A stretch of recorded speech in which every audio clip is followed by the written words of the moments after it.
Grassland and welcome to Vasili's Garden. Folks, we're at Werribee Open Range Zoo to help launch Biggest Little Smiles event held by Dental Health Services of Victoria, because it's all about healthy smiles, healthy teeth. And we're also checking out the animals, the silverback, the hippo, the giraffe, koalas, hippos. Sit back, relax and enjoy the show. Let's go. Megan, how are you? Thank you, really well. Thank you for coming. Thanks for having us. I'm excited about today. I'm looking forward to seeing all the wonderful animals and the zoo itself. Yeah, we're really excited to have you here. It's been about 10 years since I last came here. Things would have changed a lot since you were here last. I'm looking forward to it. So you're going to take us for a tour? I would love to. I'll show you around. Let's go. Which way? That way? Start this way. Kelly, how you going? Hi Vasili, how are you? Very well, very well. Now, we're here with the lions. We are here, lions on the edge. Now, what's your job here? I'm a horticulturist. And what are we doing with the lions? So we're trying to make the lion exhibit look as naturalistic as possible. Yeah? How big's the enclosure for them? We're probably looking at about half an acre. How many lions? We have one male. One male. Two females. Two females? 4 cubs. Okay. I heard about this tree also at the background here. It was planted about 10 years ago. A little bit longer, A bit longer, yeah. It was only about a 6-inch pot when it was first planted, the fig tree. True. Yeah. Planted on a broken water pipe. Oh, I don't know about broken water pipe. It wasn't broken. It was I think what happened, it tapped into the water pipe. Did it? Yeah. And it it was just letting us not know. That's the tap root? It just found its way into it. Okay. And we weren't aware until it just started mulching over it. Yeah, of course. It's grown wonderfully well, hasn't it? Really That's what we do here as being a horticulturalist, eh? Look after the plant life. First, yeah. While we toured around the zoo, Dental Health Services of Victoria were launching their Smiles of the Year campaign. There were people everywhere, young and old, showing off their big pearly whites, and even the hippos turned up to have their teeth cleaned. Wow, now there's some big chompers, almost as big as mine. Part of our job as a horticulturist here is not only borrowing the landscape views, but also using dead trees as well as live trees. So this is a 2-part function. Okay. It goes in with the landscape, and also the keepers use it as an enrichment tool. So they put their meat up there to engage the lions, to jump, to climb, to use their claws. So it's a 2-part function. Is that why all the bark's been stripped off? Yes, yeah. Because they've climbed up to that level, the 3 metres. Like a cat, scratching posts, they love the fibre. That's one big scratching post. Yeah. Clean your claws on that one, mate. So, big job getting dead trees in there. How long have you been here? 12 years. Yeah, so you've seen a lot of changes along the 12 years? Yes. What's one of the biggest changes? More emphasis on the public's enjoyment of seeing our animals. So the whole landscape, walking down to the lions, looking at the lions, more natural landscape, people love it. And where is the fence line, by the way? Because I can't see it anywhere here. That's the trick. Isn't it? Yeah. You've done it really well. It's pretty good. Quite impressive. I'm glad there's a glass wall here. Here he comes. Ooh. Wow. His diaphragm's working. He's not impressed. What are you doing here? Come here. Who are you? There you go, folks. How's that? That's great. Oh, Zach, how are you, mate? Good, Vasilis. How you going? I'm very well, very well. Now, how long have you been here? I've been at Zoos Victoria for 9 years. Wow, started here on my birthday in 2008, actually. Wow, well, you were 5? 22nd birthday it was. 22nd, congratulations. Thank you. Now, you're loving it, obviously, because you're still here. Yeah, it's a great job. Lots of diversity in the work and doing a lot of different changes? things daily. Lots of changes, yeah. So in 2008, this entire exhibit was just a paddock of weeds. All right, so where are we now? Explain to us. So we're in the Australian Trail exhibit. Yeah. So this is home to 10 kangaroos, half a dozen emus, 2 brolga, a koala exhibit, and an orange-bellied parrot aviary. Okay, yep. And how big's the area? It's about 5 hectares out here. This area, and you look after this? Yeah, so this on your own? Yeah, so I'm the sole. Do you use tools? What do you do, just look at it? No, seriously, it's a big area. So yeah, it's a complex area, and it requires different techniques and land management principles, horticultural principles. So one of the key maintenance tools out here, we actually use fire. Okay. So that's to keep the grassland biodiverse and rich in wildflowers. You torch this place? Yep. So typically so the stuff in behind autumn, us here we're talking about.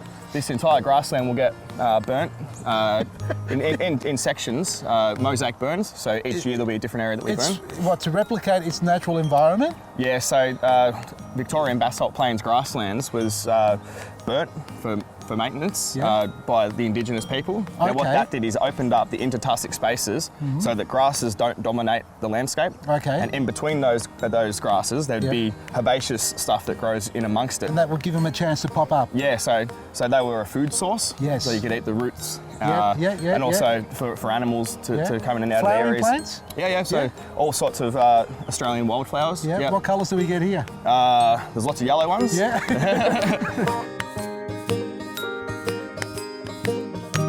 If you like Vasili's Garden, then you'll love the spring edition of Vasili's Garden to Kitchen magazine, available at all good news agencies. Subscribe now at vasilisgarden.com. Hello folks, well, what about when you've been ill? So many people get sick. And what about when you get one of those viruses and it really knocks you around and you want a tonic? Well, there are some wonderful tonics, and this particular tonic I'm going to share with you is based on some really fundamental principles when it comes to natural medicine. It's drawing on some wonderful products that we're going to put into a wide neck jar such as this, and then you're going to take it by the tablespoon. So let's add a few things here as we go. So we'll get a few tablespoons of honey. Now, you don't be too precise when it comes to natural medicine, really. It's about, okay? So don't become too pedantic about dose ranges. We're also going to have a tablespoon of extra virgin cold pressed coconut oil. Now, the reason we're going to be using this coconut oil is because it is a wonderful activator for the immune system. So it'll start getting you into a really nice body build to be able to get you back into recovery. About a tablespoon of apple cider vinegar. Pop that one in. Now, the juice of 1 lemon, beautiful citrus to be able to support the immune system. We would also like to take some of this rind off, or the zest off the lemon, and just peel it down there, chop it up and pop it in there. The apple cider vinegar is going to draw some of the healing benefits, and particularly vitamin C, out of the lemon. I haven't gone mad when I'm going to put some parsley into this formula. It doesn't matter if you've got a few little stalks in there. Just remember that we're not making gourmet meals here. We're actually making medicines. So some of the taste might be a little bit challenging, but you know, when you start getting into natural medicine, you'll realise that the therapeutics and the actions of these products are extraordinary. So you just start folding it in to be able to blend it all together. Add a glass of water. So we just keep going until we've got a nice liquid. And it doesn't matter if we've got a few chunky bits of the coconut oil. It does not matter at all. What some people like to do at this particular stage is to blitz it. So you just put it in, give it a bit of a blitz to break all of that down. And you have 1 tablespoon of this 3 times a day. Keep it in the fridge, and that there will make about 3 days worth. So absolutely fantastic as an overall general recovery tonic. Have a go at this, folks, because it is unbelievably powerful when you put those combinations together. So until next time, find happiness in every moment. Any area that you see really green grass, that's typically your agricultural grasses that we use for pasture. And where the nutrients being scraped off, the indigenous grasses are growing through. Well, you're doing a great job because it looks quite weedy, and that's the effect you want, isn't it? Natural. Yeah, so we're aiming to replicate a natural grassland as a natural area. It's a lot of work. So every day your normal morning shift would be to come here, get a shovel and spade and rake, and a box of matches? No, not quite? Oh, not quite. So I'll come out and I'll assess the site. Seasonally, we'll control weeds. I'll come out and do a basic maintenance check to make sure that we're not overrun by weeds, it looks good for the public, and then to ensure that the animals have got access to all the areas. Well, we are here also for Smiles Australia, right? It's all about healthy teeth, healthy living, healthy eating, So every time you get to work here every morning, I guarantee you've got a big smile on your face. Absolutely, you? mate. Yeah, you want to show us your big pearly whites? There you go, buddy. This building was constructed in the 1860s. Yeah, it's the wool shed we're talking about here. So we're inside the wool shed, which is a heritage listed building here on site, inside the Australian Trail exhibit at Werribee Zoo, to display the history of the site in that it was an agricultural area, the sheep are run on it. And surely this can't be the original timber, seriously? No, so this has been restored. It has been? So all the bluestone is the original, but it has been restored to show what it would look like in its quite impressive. State. So sitting above the Werribee River, this exhibit was a very important area for food. Animals would have been going down to the Werribee River wetlands, and this top area is almost a floodplain. So you could have a community of people up here sharpening tools and collecting food and harvesting plants and animals from the landscape. Okay. So it's very interesting. We've actually uncovered over 400 artefacts. So they're flintstones from tools. So rocks that aren't found in this area, which indicates that this was also an area of trade. Yes. So different tribes would be trading different flintstone or different rocks to make their tools and stuff out of. Yeah. Wow, that's impressive. Yeah. So when we were scraping off the topsoil in this area, we come across over 400 artefacts. In this area here? In this area here. So it's quite exciting, quite significant. Yeah. And those artefacts we're not allowed to move from site. So they're still here? Yeah, they're still here. So now they're underneath all the grasses that have established. Oh, wow. That's all part of the Indigenous story, so we can't move them. Fair enough, fair enough. The best way to look after your plants is with Vasili's Easy Hand Spray. Order your sprayer now, available only at vasilisgarden.com.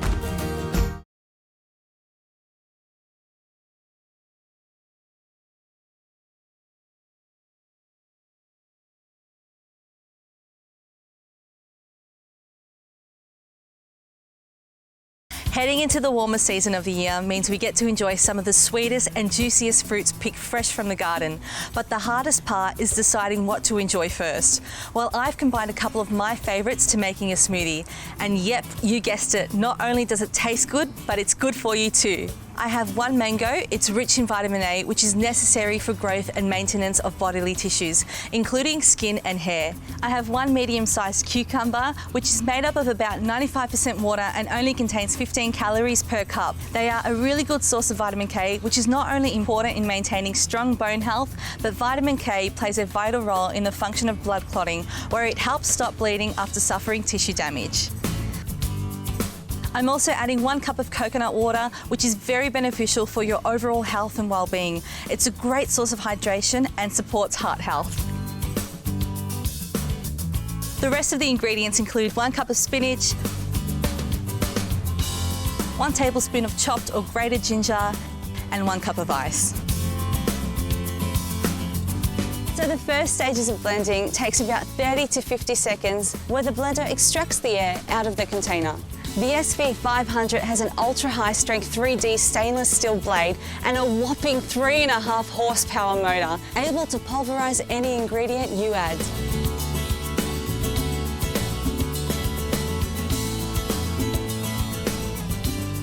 This is great, and it's all made by my Cubings SV500 vacuum blender. For more great recipes just like this, visit our Facebook page or our YouTube channel. See you next time. Apparently the best spring rolls are made in Lara, so I couldn't resist. You know how much I love my food, so I've come down to meet Anne. How are you? Good, thank you. How long have you been making them? I can remember, I think, since I know how to cook. How many kids have you got? 4 boys. 4 boys, yeah. Wonderful. And you come from a family of how many children? We're 7 girls. 7 girls? Yeah. So I have 16 siblings. Did you learn this recipe from Mum and Dad? Yeah, a bit from my mom, and then I have my idea and I put it all together. So what do we have in the ingredients? I have the garlic, the onion, the bean shoots, carrots, broccoli, and cauliflowers, and cabbage. And cabbage. Yes. And seasoning with a bit of Himalayan salt, and then pepper, and then some soy sauce. So I cut from there, from here, and I have to, you just like do it. Are you serious? Yeah. Okay. And then from there, because so that you still have the, the flour is still intact. You're very meticulous. It has to be perfect, otherwise they're not going to fit in the spring roll, are they? Yep. And that's the same with the broccoli? Yep. like this at least. Yep, that's all you need. Yep. That's the size. And the spring onions we can see there, it's just been diced, as are the onions. And the garlic, you don't crush it, but just chop it up into a fine grip, like that there. All right, so we've got all our ingredients. What's the next stage? Crushed garlic. Next you add the onion. So the soy sauce with the vegetable stock. 2 spoons. Yep. Cook the broccoli. You put the broccoli in? The cauliflower. All right, cauliflower. We just spoon it in like that? Okay. Because we need some... I'll help you stir. Yep.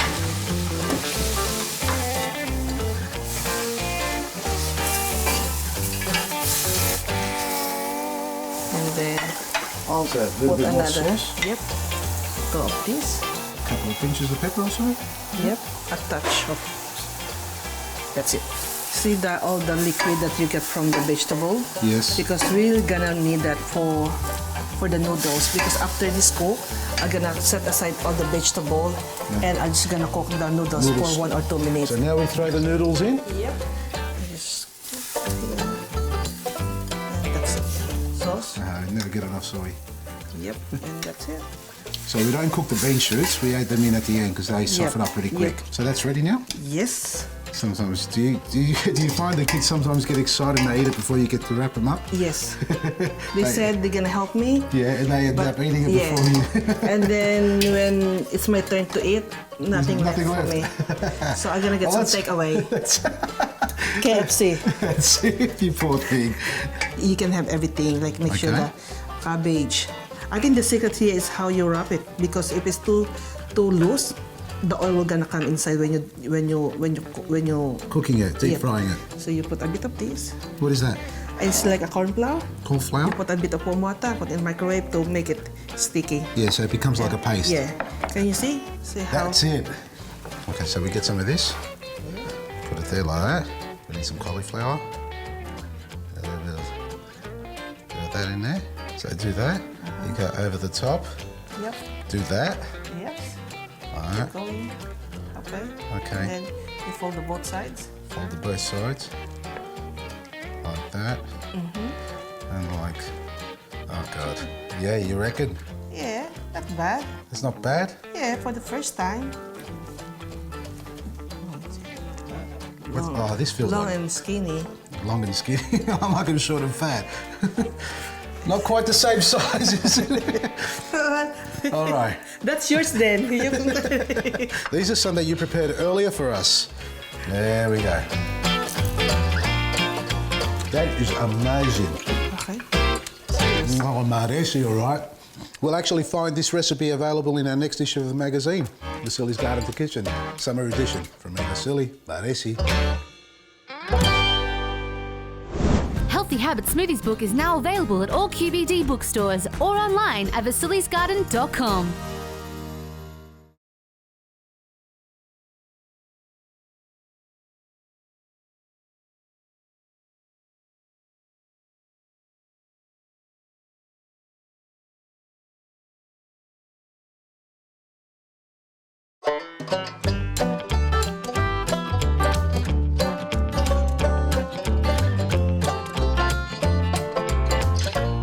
Where on earth have you brought me, mate? Where am I? How are you? Anyway, good, mate. Good to see you there, mate. Yeah. It's been 10 years since we came. It has, about 10 years. Where am I now? You're in the zoo's pantry. This is our browse plantation. So this is where we grow all the food for lots of animals here in the zoo. Yeah. Basically, almost all animals. Well, yeah, not the carnivores so much. Okay, fair enough. But we do for mostly it's gorillas, koalas, and giraffe. What plants have we got here? Tell us. Run us So through. where we are here now is all acacia, so all wattles. So this is all for the giraffe mostly. They're all deciduous. What sort of plants are they? There's some pencil poplar, there's some ficus back there. Yeah. For the gorillas? Yeah. Yeah, they're not eating fruits and veggies? They get a lot of that too. Yeah. But they actually don't need too much fruit and veggie because they get too much sugar. So It makes them hyperactive? Yeah, it does. Yeah, a little bit aggressive. So. That silverback going wild on you because you're feeding it too well. So out here we've got 21,000 trees in this plantation. Yeah, that'd be plenty, wouldn't it? So it's a lot, but this plantation's growing each year. So we do get a little bit of loss, but we're sort of increasing the numbers each year. All right, so for the koalas, give me some numbers. What sort of quantity would a koala eat per day or per week? Well, for 2 koalas, I think we're looking at around 90 branches twice a week. Get out of here. So it's a lot. As an example, for 1 koala, they say we need about 4,500 to 5,000 trees. So, I mean, you could do the math. A year? You need that many trees so that you're not going back to the same tree each time. So if we're doing 90 branches in a week, well, obviously we can't take 90 branches from this guy. Yeah, because there ain't 90 branches on there. There ain't 90 on him. So we're pruning them up, so we're lifting them so they have all single standard trunks. So how far off the ground would you want the branching to start? It's around about shoulder height. Yep. So we're working at shoulder height. We're 2.5 metres tall, that's pretty cool. Yep, so the idea is, we get Threw you there, did I? A nice, exactly. A nice single trunk, and then we're managing browse at a nice manageable height. And as you know, with gums, like you can see with this one here, we've pollarded that, so we've taken the leader out. And once we take the leader out, we get all that multi-shooting or epicormic growth. All right, this has been pruned, and once you start harvesting on it, when do you come back to it again for a revisit as a second harvest? Well, you might only take, say, 1 branch from this tree in the month. Okay. And then, so you can see with all those little suckers at the top, when they're all at a nice height, you'll take one and then you'll come back in maybe a month or even a few weeks, take the next one, and you sort of need to manage it. So that's kind of why 1 koala would need 4,000. They eat a lot, don't they, for an animal that doesn't move around much? Yeah, well, they can be a little bit picky. Well, it's kind of like if you were to just feed your dog steak every day, then you try and give it a can of canned food, it might just refuse. Reject it. So they like new growth rather than old. Yeah, exactly. So if you give your kid chocolate every day and then you try and get the kid to eat spinach. Give it broccoli every day and you'll eat broccoli all the time. Yeah, there you go. Have you tried to feed a koala broccoli? No, we should try it. We've got the market gardens right here. You have.